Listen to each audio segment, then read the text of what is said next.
Good morning and welcome to the January 17th, 2018 Board of County Commissioners meeting. I'm Kate Flavin, Public Information Officer with Sedgwick County. On the agenda today, Commissioners will have 2 proclamations, hear a conditional use case, and receive a report from the Extension Center. I've asked a representative from the Division on Aging to come here this morning and talk a little bit about senior citizens and how to make sure that they're okay during these cold weather months.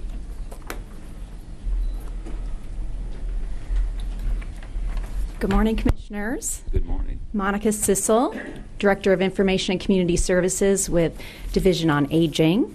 And today I'd like to remind Sedgwick County residents to think about older adults, older loved ones, and their neighbors, and folks that might need a little bit of extra help, especially during these cold winter days and inclement weather. If you're at all concerned about anybody's safety, don't let him or her put you off.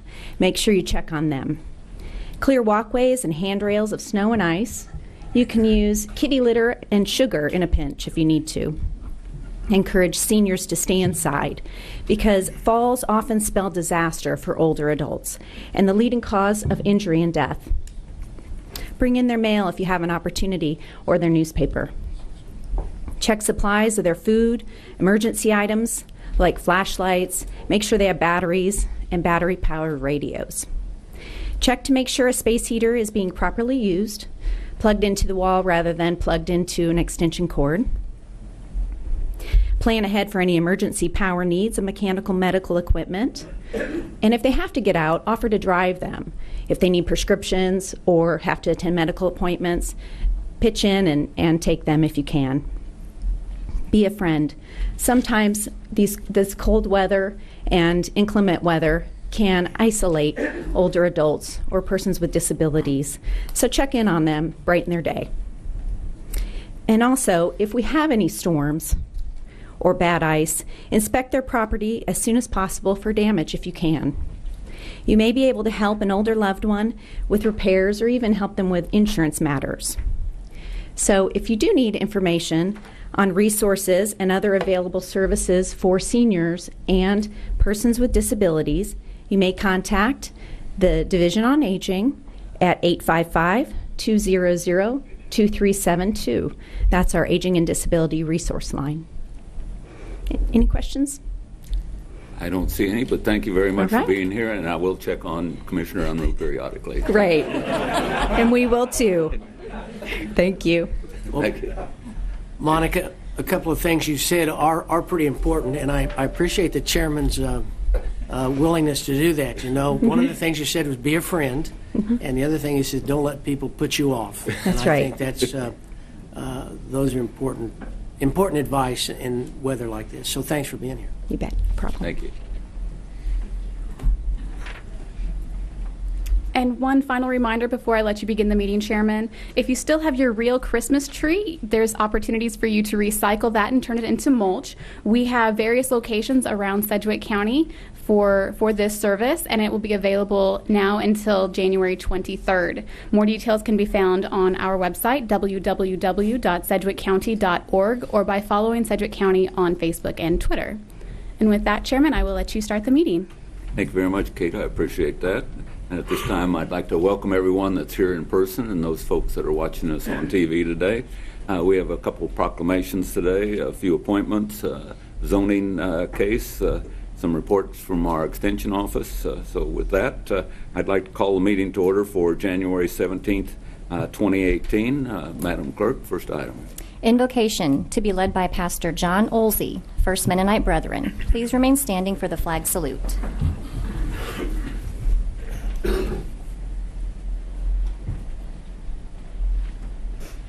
Let's pray.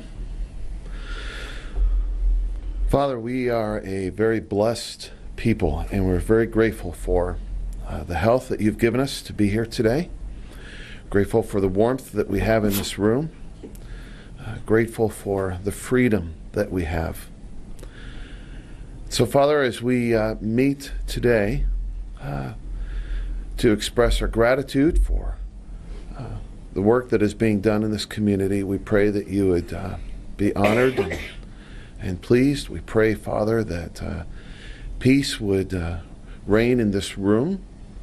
And we pray, Father, that you would see to it that we do all that we can to provide prosperity and health and security to this city.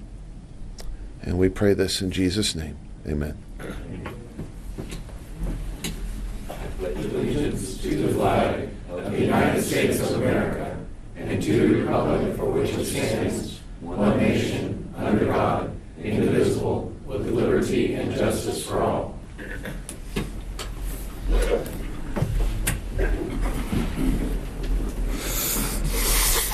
Roll call. Commissioner O'Donnell, Present. Commissioner Ranzau, Present. Commissioner Howell, Present. Commissioner Unruh, Present. Chairman Dennis. Present.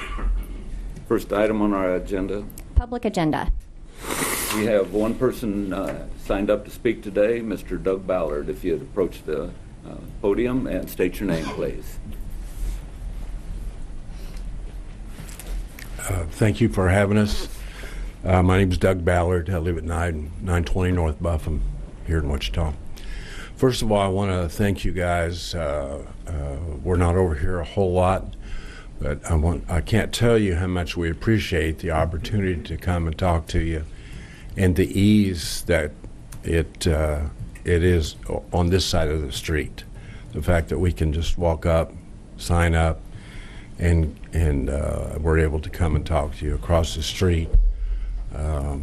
It's very difficult.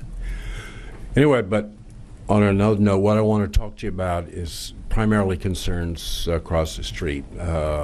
There's been a recent shooting that draws a lot of problems that myself, as well as a group of us, have been working on for about 6 years. And it has to do with excess use of force by the WPD. And I'm only over here because the district attorney and the sheriff works over here. So I won't go into great details about the thing. We all read the papers and watch the news, but I want to encourage you to do whatever you can to make this move along as quickly as it can.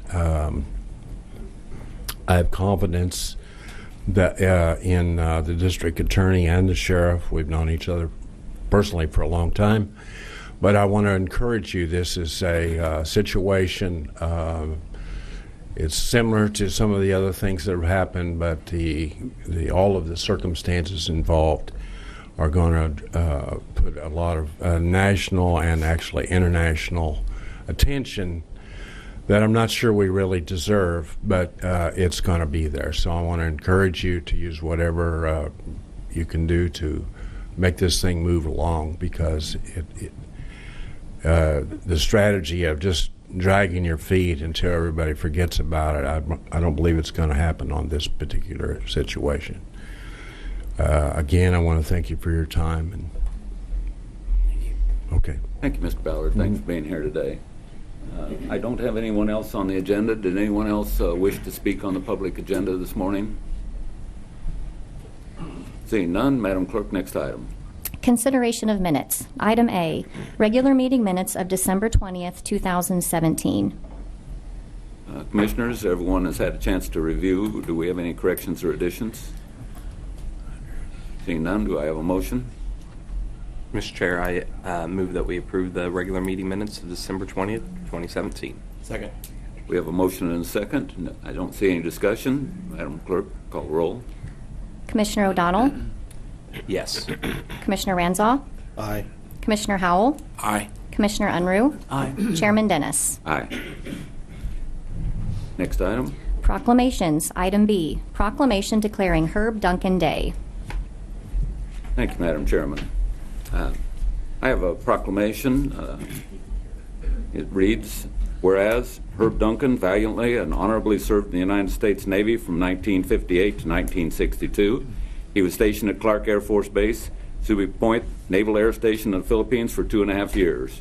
And whereas he is a proud member of the American Legion Post 4, works diligently at recruiting veterans and active duty military to become members of Post 4, works tirelessly in securing donations for many projects critical to the mission of the American Legion. And whereas he is a pilot and became a colonel in the Commemorative Air Force, serving Jayhawk Wing Leader for 2 terms, the Commemorative Air Force awarded him the Silver Magnolia Award twice, the Special Service Award, and the Distinguished Service Award for his unmatched ability to lead. And whereas he found the Veterans Lectureship Group furthering opportunities for military veterans to tell their stories from their time in service via videos and presentation to schools and other public organizations. And whereas his volunteerism has contributed to the success of the Kansas Honor Flight program. He has been a leader of many volunteers in Sedgwick County to help raise over $300,000 annually towards the cost of honor flights. His efforts have enabled veterans from the region to travel to our nation's capital to visit the memorials and commemorate their service to our country. Now, therefore, be it resolved that I, David Dennis, Chairman of the Board of Sedgwick County Commissioners, do hereby proclaim January 17th, 2018 as Herb Duncan Day. He is commended for his service to our country. Do I have a motion on item B? Mr. Chairman, I move we adopt the proclamation. Second. We have a motion and a second. Any discussion? It's my pleasure then to present. Oh, I'm sorry. Madam Clerk, would you please call the roll? Commissioner O'Donnell. Aye. Commissioner Ranzau. Aye. Commissioner Howell. Aye. Commissioner Unruh. Aye. Chairman Dennis. Aye. Thank you. Well, it's my pleasure to present this. I've worked with Herb for a number of years on a number of issues. It's a great honor to present that to him. Mr. Duncan, if you please approach the podium.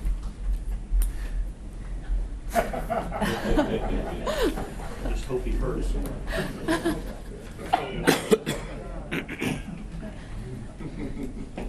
Did you hear all that? I need to turn it up.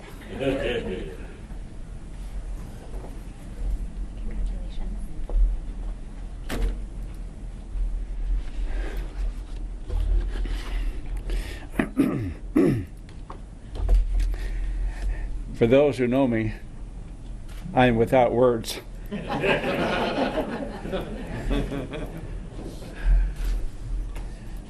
I'm sitting over here hearing what you're saying. I've lost my hearing. And all of a sudden, I heard my name. And I look up and I started reading your lips and putting the words and starting to put all this together. Because my anticipation of coming here today was for Kenny White, our Board of Directors member and also the commander of the American Legion Post 4 here, to receive a $28,000 grant that you folks were going to give to Kansas Honor Flight so that we could send a flight of veterans. But truly, this is a surprise. And you got me. You got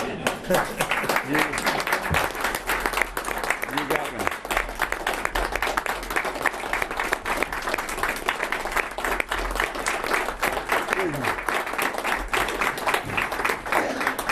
You may be seated. But I do have a couple of thoughts I would like to share with everyone. We're Kansas Honor Flight, and we're on a mission. And our mission is to honor Kansas veterans, World War II, Korea, and Vietnam. And we raise the funds and we send them back to Washington, D.C. so they can visit their war memorials that were built for them by a grateful nation. And we've sent basically all of our World War II and most of our Korean War veterans. And because of the Vietnam era, I can't tell you how excited I am for this year. It's our 6th year. We're now going to start to be able to send our Vietnam War veterans that they've been waiting so long to go. And each year we lose quite a few of these men and women, Kansas Vietnam War veterans. And now I can actually see this come to pass. We're going to be sending 11 flights this year, good Lord willing, and the cash flow keeps coming in. And I must say this, to the generosity of the public and for the business community out there that step up every year and donate money to Kansas Honor Fight so that we can complete our mission. And they never say no. We never have to beg for funding.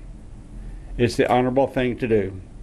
And for the commissioners, I thank you very much for this proclamation, and I just wish you the best. And also, one other thought that was going through my mind that I need to say. When we go to church and when we talk to people about praying, please keep in your thoughts when you offer up your prayers to God to please have Him take care of our men and women on the battlefield, because their fight and their endurance is for freedom, and freedom can be lost in one generation. Please teach your children about freedom and the price that was paid by the greatest generation that saved our world to where we could have the freedoms and our Constitution that they uphold and defend. Teach our children about the Constitution of the United States and about our freedom. And I believe it's time for me to say thank you very much, and you got me. That's all I can say. So thank you all very much.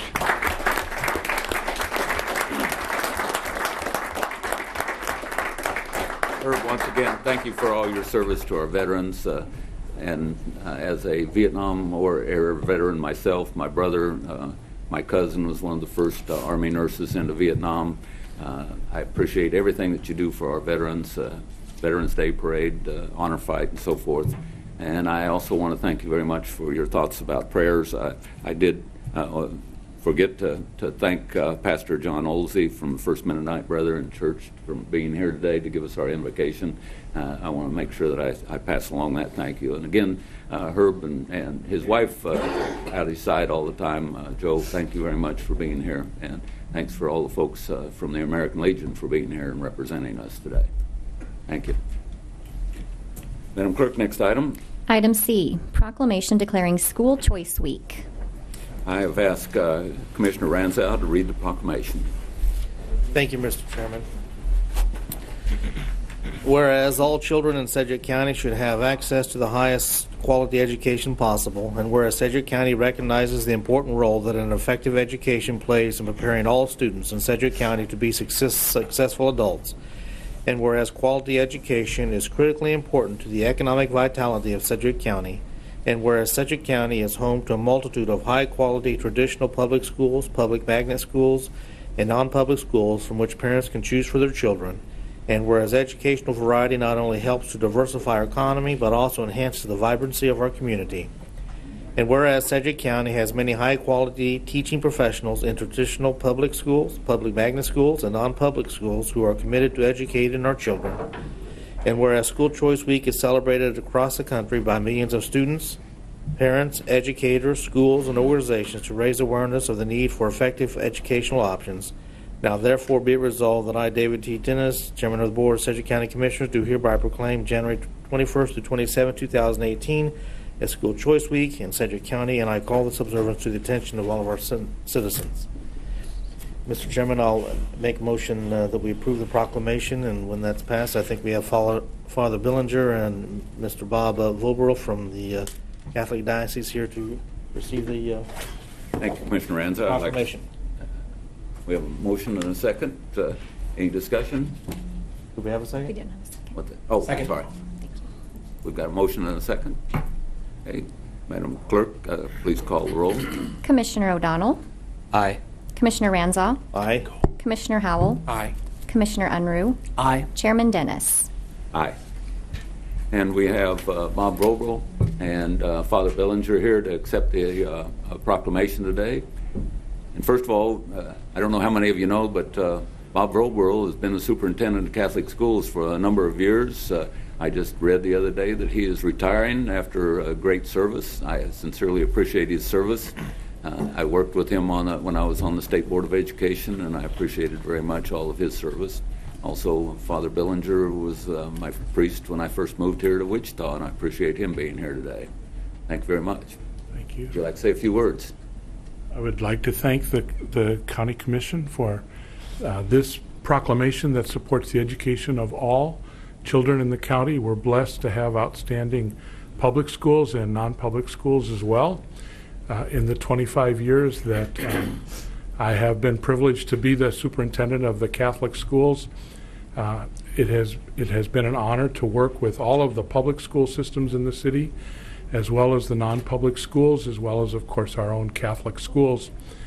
Our Catholic schools have received really national and sometimes international acclaim for the quality of our schools and the accessibility that they are to children of all backgrounds and all economic levels.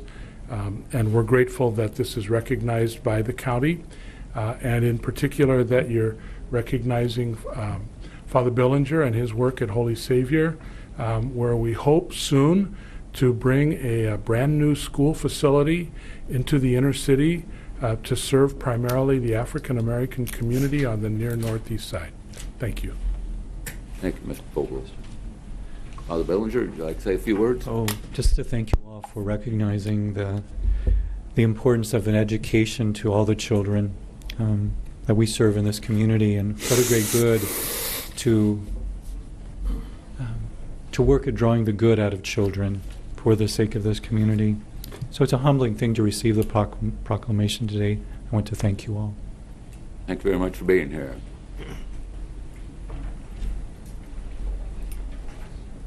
Madam Clerk, next item.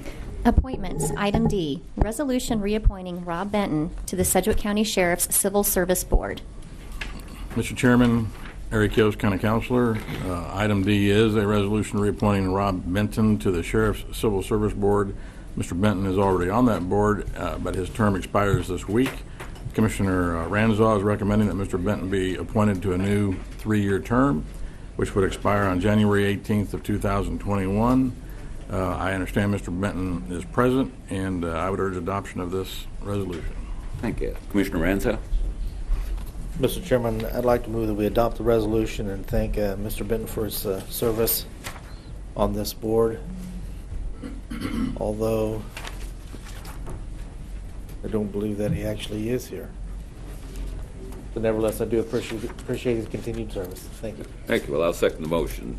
I see no discussion. Madam Clerk, please call the roll. Commissioner O'Donnell. Aye. Commissioner Ranzau. Aye. Commissioner Howell. Aye. Commissioner Unruh. Aye. Chairman Dennis. Aye. And is Mr. Benton in the audience at all? No. Okay. Very good. Madam Clerk, next item. New business. Item E, a county conditional use for a borrow pit on property generally located on the east side of K-15 Highway and north of 95th Street South. Dale Miller, Planning Department. This is, as she indicated, is a request for a conditional use to permit mining and quarrying. There were no protests, official protests associated with this application. However, the applicant did ask for a waiver of the 23 development standards that are usually associated with mining and quarrying, and the County Commission is authorized by the code to waive those if they think it's appropriate, so that's why the application is on your agenda today. The application is the triangular shaped area here outlined in black. It is located just west of K-15 and southwest, what would be southwest of Derby. The red area up here that says the name Derby is their wastewater treatment plant. All the properties that are zoned that light green color are zoned rural residential, which includes the application area. The gray color is property that is zoned general industrial. Aerial showing the site. It is developed with a single-family home. There's a single-family home to the north, the Derby wastewater treatment plant further to the north, vacant ground to the west of the application area, the Ark River over here, and then farm ground to the south. And then there's a railroad track and then K-15 Highway, and more of incorporated city of Derby. As you can possibly see here, there is a drive that comes off of K-15 and then crosses over the railroad tracks and provides the access to the application area and to the property to the north. The comprehensive plan map shows that this area is in the rural area, and by definition the rural area is one that's not expected to receive public services by 2035. Site plan that was submitted with the application, they expect this to take just a few months to complete. The MABCD has reviewed the site plan and has approved it. They do not expect to hit groundwater because it's an acre or less in size. It does not require additional review by the Kansas Department of Agriculture. There is a project apparently in the city of Derby that a construction company needs the dirt for, and so basically the construction company contacted this property owner and said, we'll dig you a pond if we can have the dirt, you get the pond, and that's how we got here. Planning Commission did review this and recommended approval 12-1, including waiver of the supplemental use regulations. Derby declined to review it, but their staff did indicate that they didn't see anything negative about the application. There were two folks that spoke at the Planning Commission in opposition, the property owner to the north and the property owner to the south. They were concerned with a number of things. The one to the north, the property owner to the north, was concerned that shared access point, heavy trucks moving in and out to remove the dirt, might damage their shared access. That's his only way in and out. It's also the applicant's only way in and out. They were also concerned about drainage. The property owner to the north is on well water and was concerned that somehow the excavation or sediments or contamination of the water at some point in the future might damage his well water. And he was also concerned that if it doesn't hold water or doesn't have enough water to stay full, or at least with some water all year round, it's going to become an eyesore in the entryway to his property. The property owner to the south, that's farmland, and he was concerned about runoff and silting that possibly could come off of this site and damage his farm ground to the south. Getting back to the supplemental use regulations, as I said, there are 23 of them. Most of those deal with the removal of sand and are concerned with the notion that sand pits many times operate for many years, decades sometimes. And so there's a requirement for them to be fenced.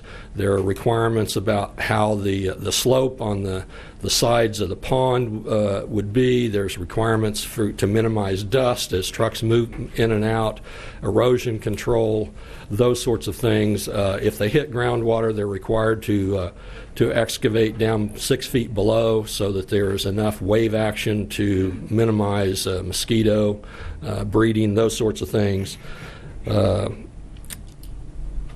There are hours of operation. What Planning Commission ended up ultimately approving was waiving all of those standards with the requirement that the excavation be done by December 2018. And with that, I try and answer questions. Commissioners, do you have any questions? Commissioner Howell? Thank you, Mr. Chairman. I may have some questions, but I would like to, I don't know if, are we going to have a hearing? Is there anybody here that's going to be speaking about this? Is that part of the process this morning? We can open it up to public. All right. I may have some questions, but I wanted just to see if there's anybody here that, and I don't know of anybody necessarily. I just want to make sure that I hear their comments before I delve into my own questions, if that's okay. Is there anyone in the audience who would like to speak on this issue? I'm the property owner. Did you want to speak on the issue? I'm just here. Okay. Oh, okay. Well, thank you, Mr. Chairman. Is the property owner here? Are you the applicant or one of the adjacent owners?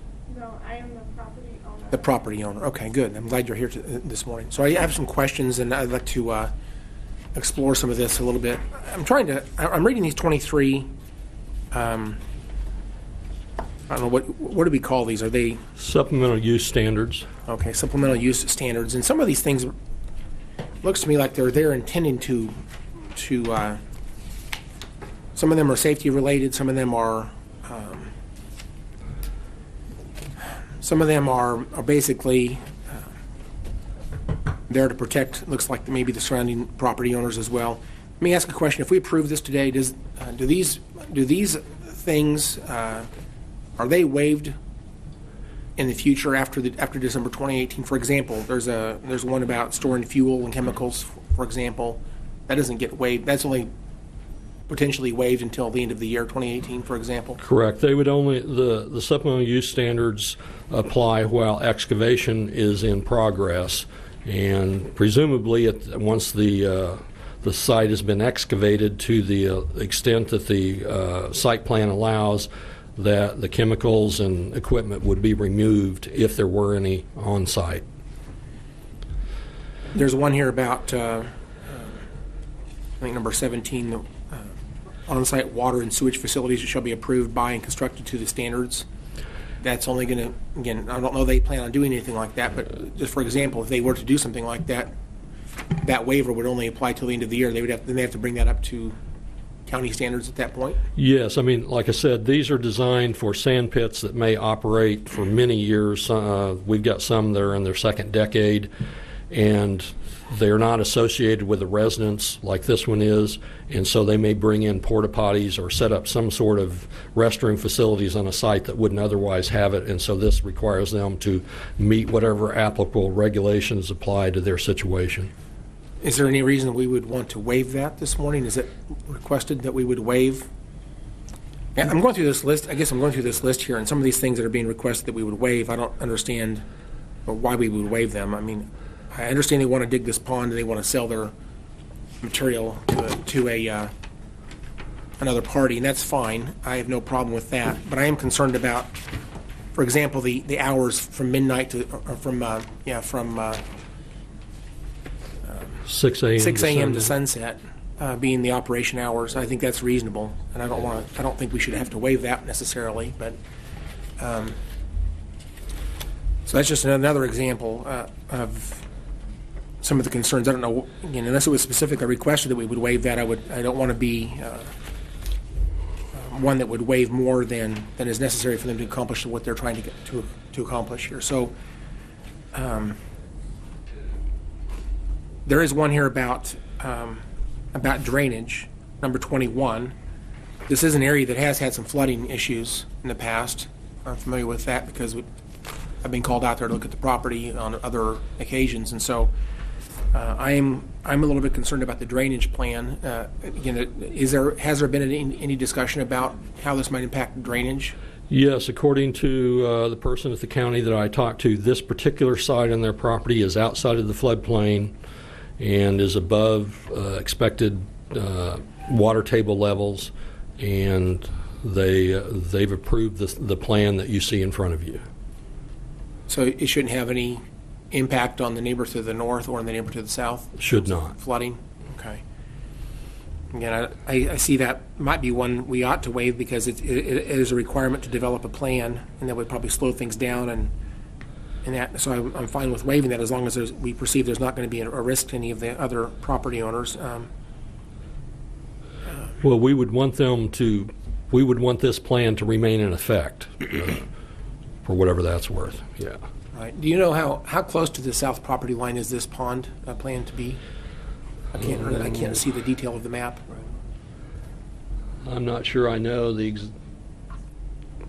yeah, I can't read it on here.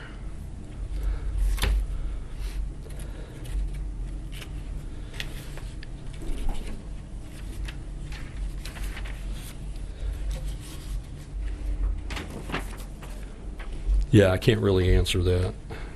Okay.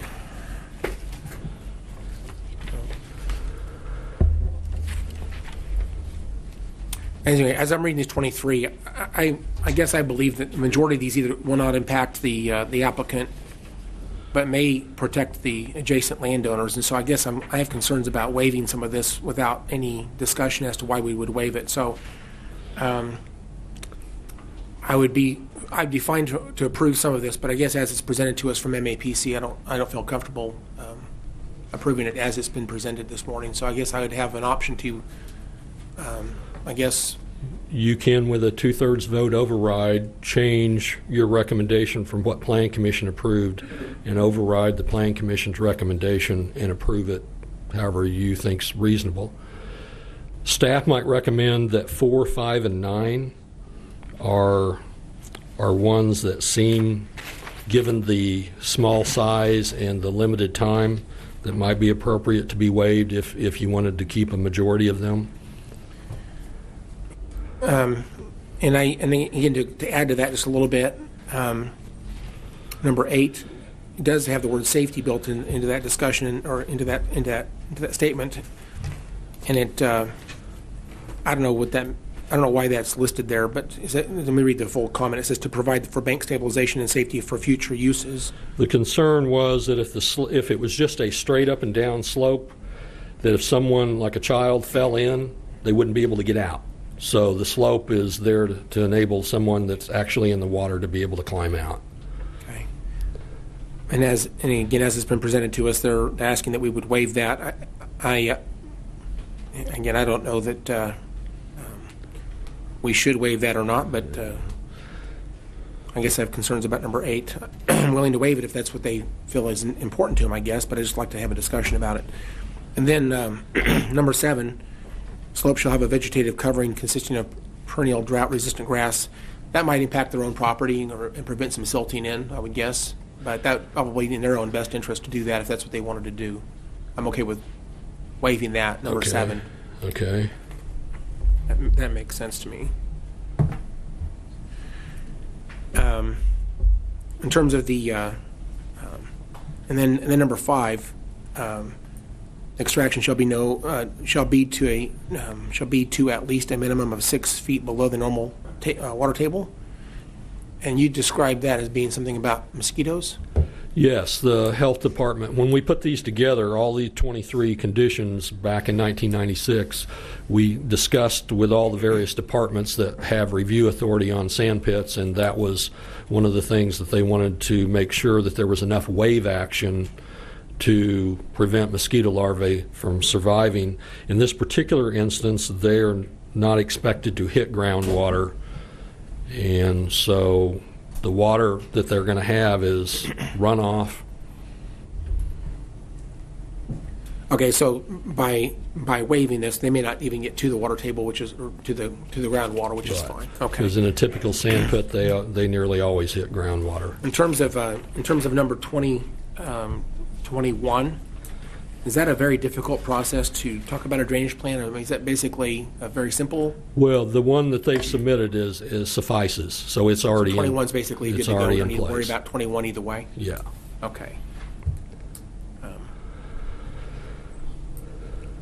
Well, I don't know if my colleagues would agree with me or not, but I would like to enable this to happen, but I just want to be judicious in what we waive here and why we waive it. So rather than just waiving all 23, it would be my position that waiving items 4 through 9 would be reasonable. I don't see there's anything else on this list that should be waived. It gets into things like we don't want to turn this into an RV park necessarily. The hours of operation. There's things on here I think that are very reasonable, and we treat this property like we would any other property. You know, I can talk about a number of these. We would just basically they would have the same opportunities as any other property in Sedgwick County. We're not giving them special permission or waiver to do things that may be concerning to other people. Beyond doing the pond that they've described here. So again, let me ask you a question, Mr. Miller. If we waived items 4 through 9, would they be able to dig this pond reasonably, or is there something on that list that would be a burden that you can see? In my opinion, they would be able to. Okay, so it shouldn't hurt their plan in any way if we just waived items 4 through 9. Not that I can see. Okay. I don't know if the applicant wants to speak now or not, but is there anything else on this list that I'm missing that would be anybody else have an opinion about the other items on this list? I guess I'm inclined to, and in just a moment, I'd like to make a motion to approve this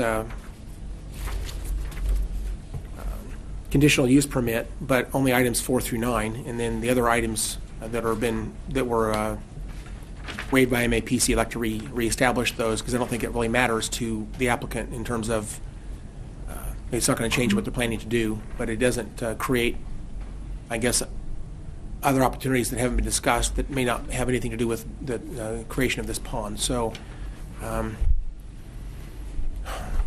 willing to make that motion, but I guess I'd like to see if anybody else has any other comments before I do that. Commissioner O'Donnell.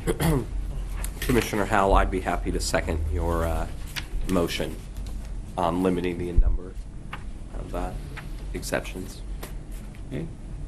We have a motion and a second. Would the property owner like to speak? Okay. Any further discussion? Oh, I'm sorry. Commissioner Unruh. Thank you, Mr. Chairman. So if this motion were to prevail, it would take 4 approving votes. Is that correct? Yes. All right. I don't have any disagreement with the motion and don't think that it would in any way hamper what the applicant intends to do. So unless I hear comment otherwise, I will support the motion. That's all I have, Mr. Chair. Thank you. Commissioner Ranzau. Hey, talk to me about, I thought I read in the backup material that if they dug this pond and just left the dirt on the land, then they wouldn't need a permit at all. Is that correct? That's correct. Mining and quarrying, by definition, means that they're removing the soil or the sand and taking it off-site. Okay, but if they left it there, they could do it on their own, no permit. None of these rules would be in effect anyway. The building code may actually have a limitation. I think it's 26,000 cubic feet or something that they can move on site, but as far as zoning, there would be no conditional use requirement. Yeah. Okay. But the fact that's triggering these regulations, the fact that they're taking it off the property, not necessarily that they're digging the pond to begin with.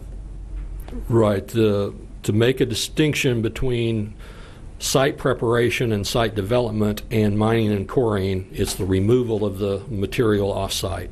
Yeah.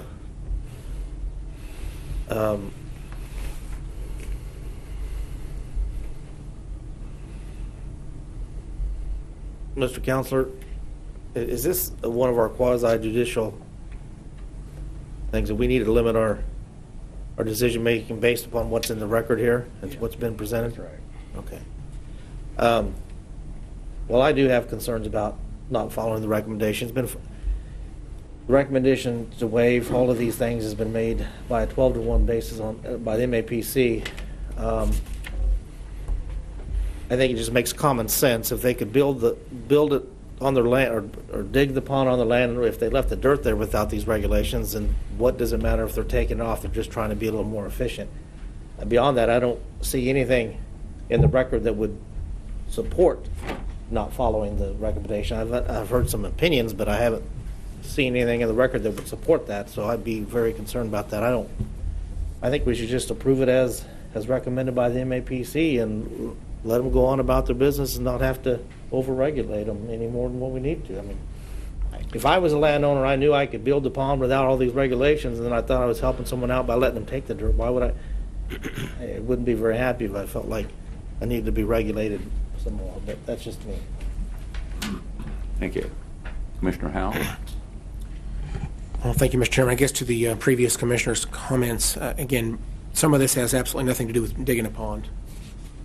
If you were running a large mining operation, sand pit for a number of years, I would guess these might become more important. But I guess talks about water wells and sewage facilities and hours of operation and all kinds of things in here that, again, that will have potential impact on I guess, other people. So I guess, if we were going to have a need to waive those things, that's fine. I would want to have a discussion. But again, I don't think that there was a lot of discussion about these specific items needing to be waived. I think it was just, Mr. Miller, when you and I spoke in the office, you came and presented this to me once before. My question was there some discussion at MAPC, and I'm sure you were there. MAPC, were these items specifically discussed, and there was a request to specifically waive these items? Yes, that was discussed, and the one commissioner that voted against the approval was concerned about some of the conditions that he thought were appropriate to remain. But in terms of things like the hours of operation and the sewage, if there was a sewage, construction of a sewage facility or a water well, those weren't items that were requested to be waived specifically, were they? Well, if they were part of the supplemental use regulations, then they were specifically requested to be waived. And I think the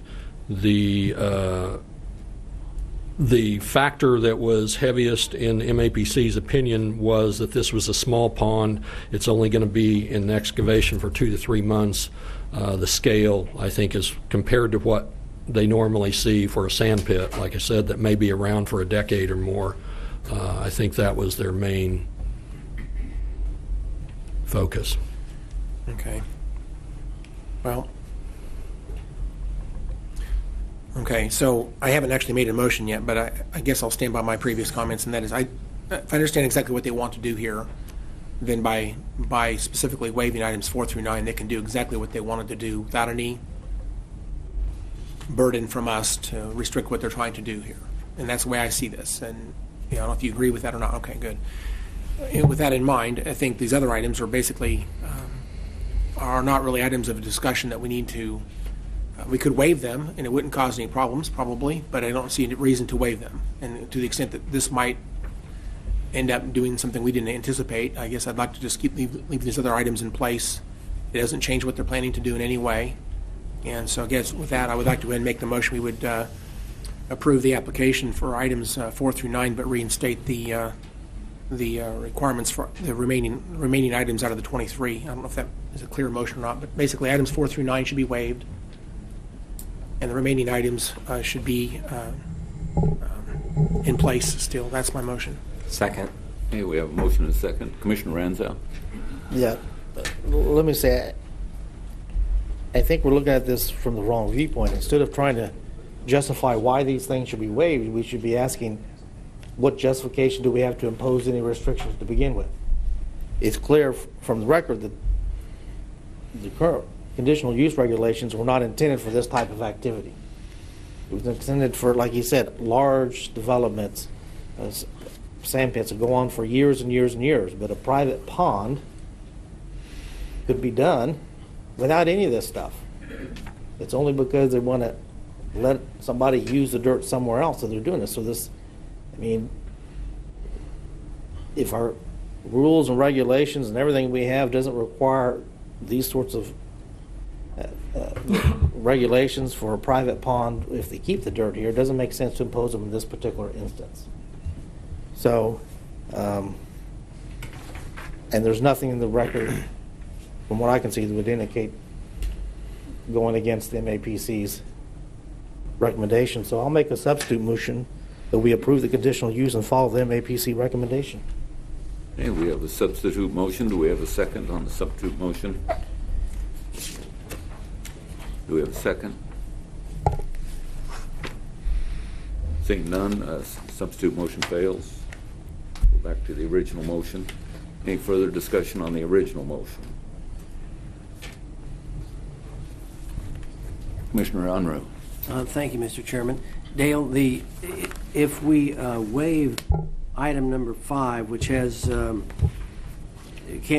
have to go 6 feet below water level. You mentioned that that's been initiated to originally to take care of mosquitoes and that sort of thing, but you think that's just simply not applicable in this instance? Well, because of the way it's worded below the normal water table, it's our understanding they're not going to hit the normal water table, so it wouldn't apply. Okay. Well, if we're sure, I don't want to create a situation where we have a mosquito problem, I guess. All right. Thank you. That's all I had, Mr. Chair. Thank you. Do we have further discussion? Any further discussion? Commissioner Ranzau. Just say for the record, I support the landowner's right to use this without these additional regulations. So I'll be voting no, not because I don't support the right to use the property. I think it's inappropriate for us to require these things. There's nothing in the record that would indicate that these are necessary. And so that's why I'll be voting no. Okay. Thank you. Commissioner Howell. Well, thank you, Mr. Chairman. I just wanted to clarify, items 1 through 3 have already been completed by the applicant. Is that correct?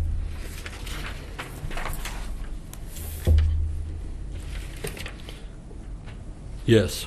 Okay. So no need to waive those because it's already been complied with. Okay. All right. Well, that's my only question, so I'm ready to vote. Thank you, Mr. Chairman. Thank you. I've read through each of the different items that we're going to retain, although a number of those probably aren't going to apply in this case, but I will support the original motion. Further discussion? Seeing none, Madam Clerk, call the roll. Commissioner O'Donnell? Aye. Commissioner Ranzau? No. Commissioner Howell? Aye. Commissioner Unruh? Aye. Chairman Dennis? Aye. Okay. Next item. Item F, County Extension Quarterly Report. Welcome. Thank you. My name is Teresa Hatfield. I am one of the extension agents at the Sedgwick County Extension Office, and I do programming on adult development and aging. And so I'd like to thank you, commissioners, for allowing me to come here today and do the Extension Quarterly Report. I'd like to talk about one of my programs that is very popular at the Extension Office, and that is the Senior Health Insurance Counseling for Kansas program, otherwise known as SHIC. And SHIC is a free program that we offer for all Medicare beneficiaries to help them get information on Medicare, how it works, what are their options with Medicare. We can also help them with things like appeals and how to solve some problems that we have with Medicare. We can also help people with disabilities, and we also help a lot of people that are low income. People with low income, it's very important that they choose the right plan so that they're paying the lowest cost for their medication. We do keep track of our impact with the SHIC program. I'm proud to say last year in 2017 we served 89,000. Those contacts included one-on-one counseling sessions with our volunteers, as well as answering a statewide hotline. We answer that hotline 4 days a week. We take calls from all over the state of Kansas and try to help them with their Medicare issues.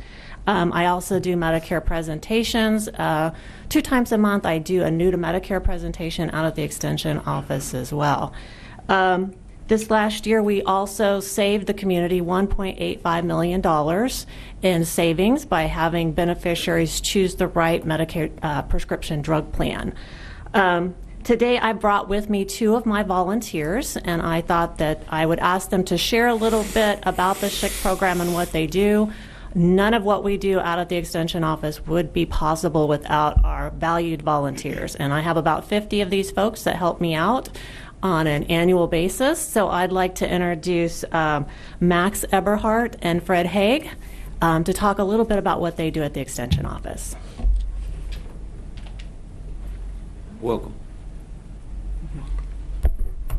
Good morning. I'm Max Eberhardt, and I'm one of the SHIC volunteers. I'm a retired attorney, and I work with my colleague and also a retired attorney, Fred Haig.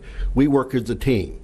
I hear a little bit better than Fred does, and he's better at the computer, and we're both sort of obsessed in getting things correct, so we try to hook up as Batman and Robin here, and we're not sure which is which, but we work together and try to serve the people that we serve with. We've been doing this for about 7 years. We learned about this program because of another organization we're involved in, which is called Life Ventures, formerly called the Eastside Shepherd Center. One of the representatives of SHIC came out to talk to us, and following that talk, they said, we're also looking for volunteers for if people want to counsel. Well, Fred and I talked about this, and we confessed to ourselves that we just don't have the skills to build houses and all kinds of stuff like that. When somebody puts a tool in our hands, our relatives usually try to call 911 because somebody's going to get hurt, probably us. And so, but we've had a very lengthy career as attorneys, and we're accustomed to counseling, and so we said, well, this is something we can do.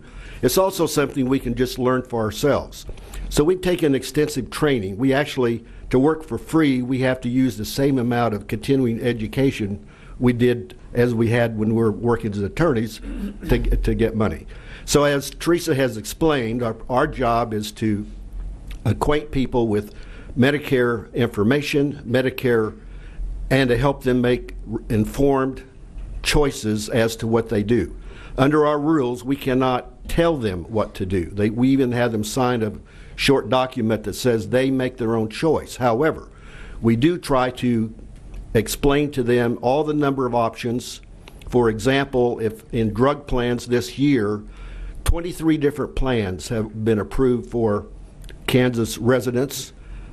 We have a software program that we go through to take their prescriptions, and we try, based on that, to find the best plan for them. It's almost impossible to do this without using the software program because everybody usually has a different prescription pattern and so forth. We try to tell people one of the main things is that in Medicare, everybody's an individual. We've gone through our whole careers, been hooked up with our spouses and our family. Under Medicare, those rules go away. Everything is an individual. And so, as I say, we've done this. We see dozens of people every year. My colleague Fred is going to give you some real-life examples of things that we have done in savings. And in closing, I just want to say that we feel we are very fortunate to have Teresa as our boss. We think she is an outstanding professional and a very wonderful director. And she makes our job a lot easier because she makes a lot of things available to us. Now I'll turn it over to my friend Fred. Thank you. I'm Fred Haig. I don't know how many of you have been to the Sedgwick County Extension Center at 21st and Ridge. You might go there to Farmers Market, but you really ought to go there to meet the people that work there and the people that we see that come for counseling, because they are really, really great people. I can assure you that the constituents of Sedgwick County that we see have been hardworking citizens. Some are disabled. Of course, we see them now, and they're usually over 65. Some are in poor health. Their health can change, of course, from year to year. But we see them, we give them good care, and our care is free. Why did I become a Medicare counselor? Well, because when I retired in about 2007, I got a book like this. It says Medicare and You. I could read the darn thing, but I couldn't understand it, you know. And so after about 40 hours of training through Teresa and her predecessor, I now can not only read the book, but I can understand it and I can explain it to others. People come to us when they are first going on Medicare, they're turning 65, they want a Medicare supplement or they want a Medicare prescription drug plan. When we talk about savings, we're talking about changing prescription drug plans for individuals from year to year. If you get on a prescription drug plan and do nothing, your plan will roll over year after year after year. Your costs can go up. The drugs that you take now that may be on the formulary will not be covered the next year necessarily. Let me give you a couple of examples. Like I say, we provide our services free to anybody that comes out. Some would say that's probably what we're worth, but we think we give good advice. We know everybody comes to see us. They're always happy. Sometimes they come in, it's like they're going to the dentist. You know, we don't want to be here, but our neighbor made us or they drove us. Everybody that comes, I promise, leaves with a smile and a handshake because they leave and we've given them good advice, the best that we can. Now, when we talk about savings, we're talking about changing from one drug plan to another drug plan, and there's a limited amount of time that we can do that. October 15 to December 7, and we can review and change your prescription drug plan in that very short amount of time. We saw one lady a year ago in that period of time. She was about 40. She was a registered nurse, and she came in and said, I'm disabled now. I can no longer be a nurse. My only income is Social Security. She earned about $1,350 in disability payments. She said, I love my drug plan. I didn't want to come, but I had the appointment, so I didn't want to stand you guys up. So here I am. We said, that's great. We ran her information through the Medicare.gov website, which is a great website. Lo and behold, her 3 medications on this plan that she loved were not going to be on the formulary for next year. Had she not come in and stayed on that plan, her medications were going to cost her $3,000 a month, $36,000 in a year, when she has a monthly income of $1,350. Needless to say, she practically burst into tears. What am I going to do? I'm facing bankruptcy. I can't pay my bills. We said, relax. Let's look. We've got 23 plans available. We looked through other plans. We found another plan that covered all 3 of her medications for a cost of $900 a year. She went from $36,000 potential cost to $900 cost.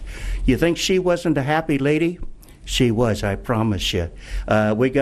We don't do hugs, but we got fist bumps and handshakes, and she was dancing all the way down the hall. I can promise you that. Another lady takes one medication for a disabling condition, and that under her plan last year cost her $1,000 a month.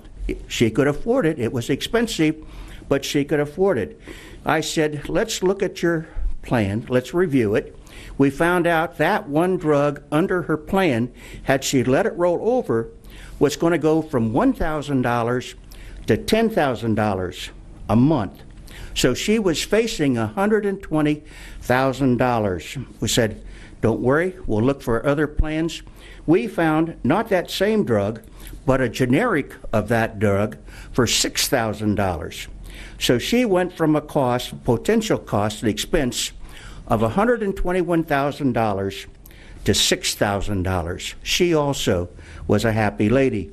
Now, not everybody we see can we save money for. Some people we say, the best plan that you have right now, your plan was the best plan this year, it's going to be the best plan next year too. Stay on it. It'll just roll over and you'll be on it. Think what a happy person that is. I've had a good plan this year. I'm going to stay on it. It's going to be a good plan next year. But we see other people who change plans to save $89 in 1 year. Another person went from $1,454 down to $1,306, a savings of $148 per year. But to those two people, that was a lot of money to save because they're on fixed income, Social Security or retirement. That was a lot of money. And this is a kind of savings that we can help people with. Now, we talk about pharmacies also. Does it make any difference where you get your medicines? Yes, it does. Let me give you one example. We counseled a couple who's a friend of mine, goes to our church. We've seen him for years. The wife says, I will only go to Pharmacy A. That's all. I love it. I'll never go anywhere else. My husband goes across the street to Pharmacy B, but I'll never, ever go there. We said, okay, let's run it through the system. So we ran her medications through the system. Her medications at Pharmacy A was no longer going to be covered. That became an out-of-network pharmacy. Her medications at Pharmacy A was going to be $18,000. If she went across the street where her husband went It would cost her $2,500.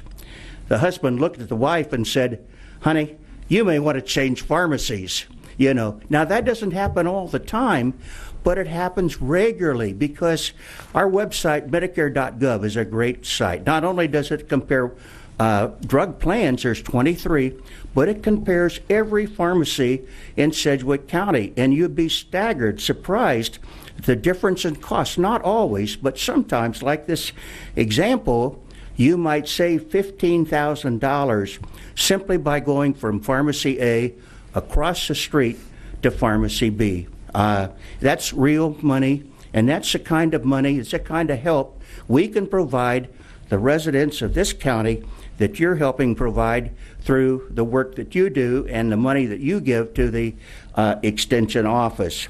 I enjoy being a counselor, or I wouldn't have done it for 9.5 years. I go there every month like Max and I do. We like working for Teresa. We meet good people out there every single day that we're there. They're residents of this county. We provide them good help, and I think they get good service. They're great people. They're friendly. They're grateful. They're glad we're there. So if you're over 65, if you're going to retire, if you're disabled, if you need help, if you have family or friends who are in that category, have them come see us, because I promise we'll help them. Thank you very much. Thank you, sir. Commissioner Unruh. Thank you, Mr. Chairman. Well, first of all, I just want to thank Fred and Max for the great job that you do. You know, I think I've mentioned to both of you that I get many emails and phone calls, and I think my colleagues do also, from citizens who've taken advantage of your services, and they are truly extremely grateful.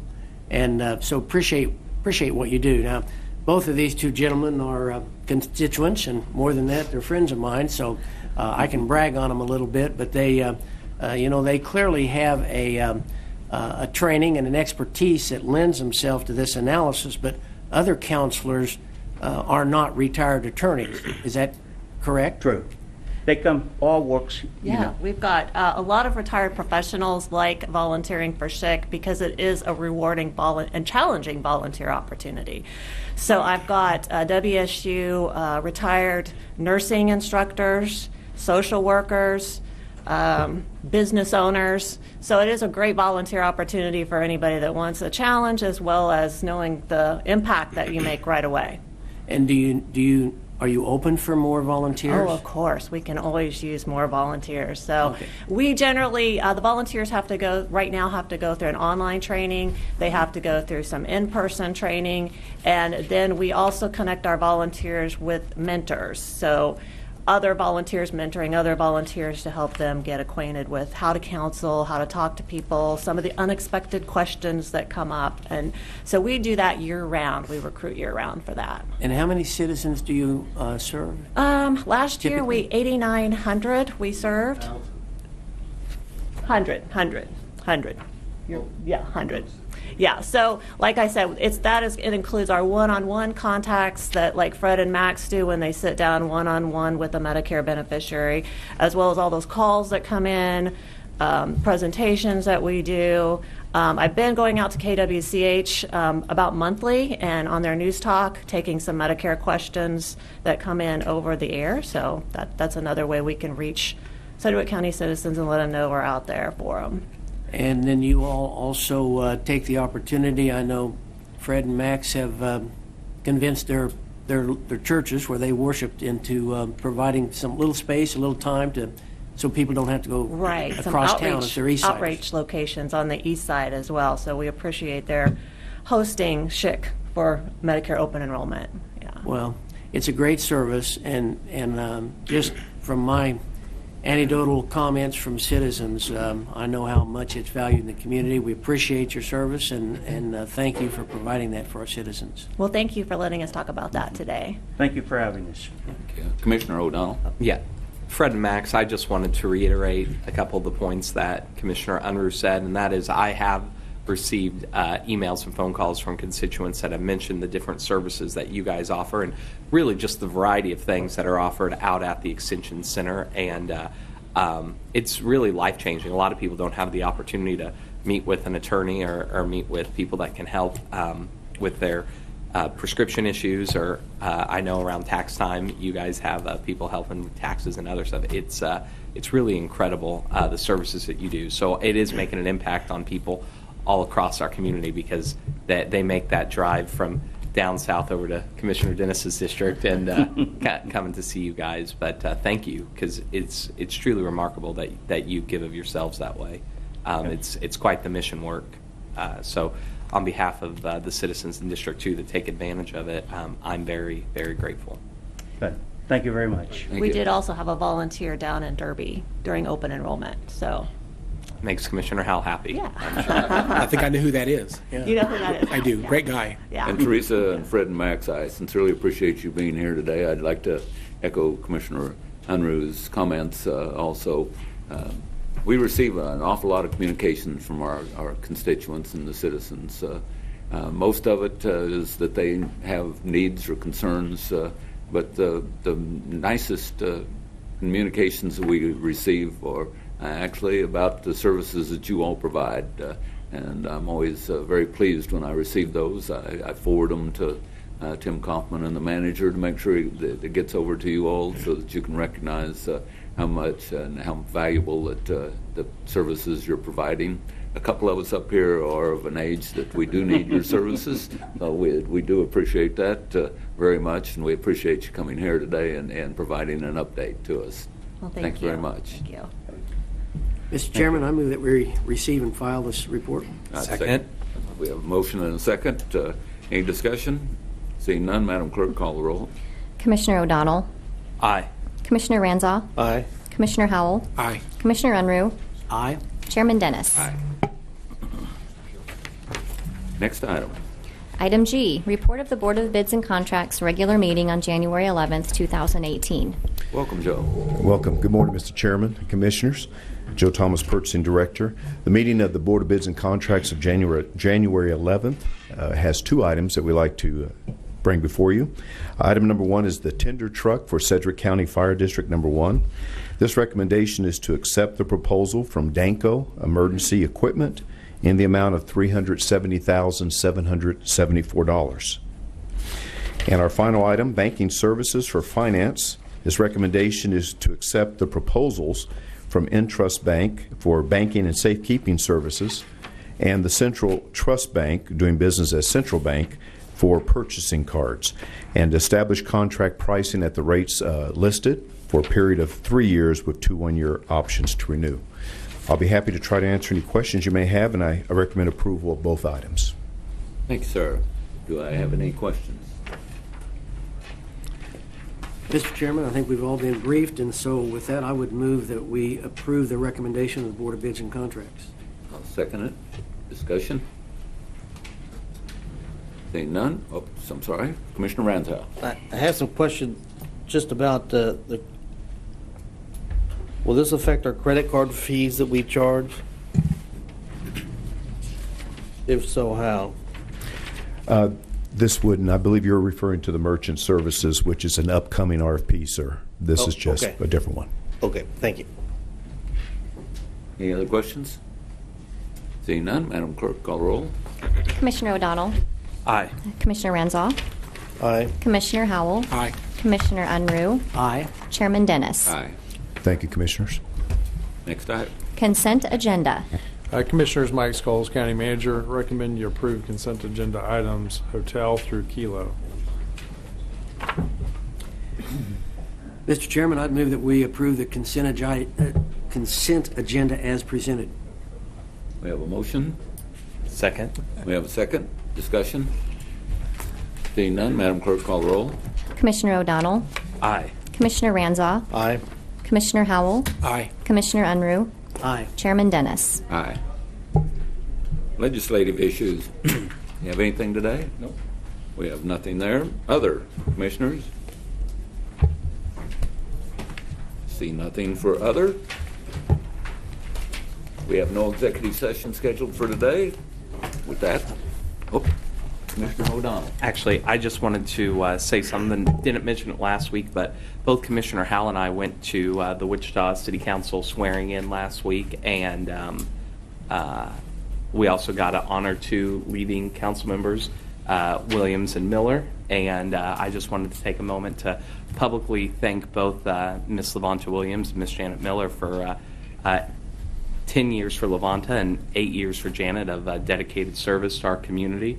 Janet and I, we have overlapping people that we represent, and they both are former colleagues of mine, friends of mine that did a whole lot of good for our community. And so it was great to see their accomplishments highlighted and a celebration afterward.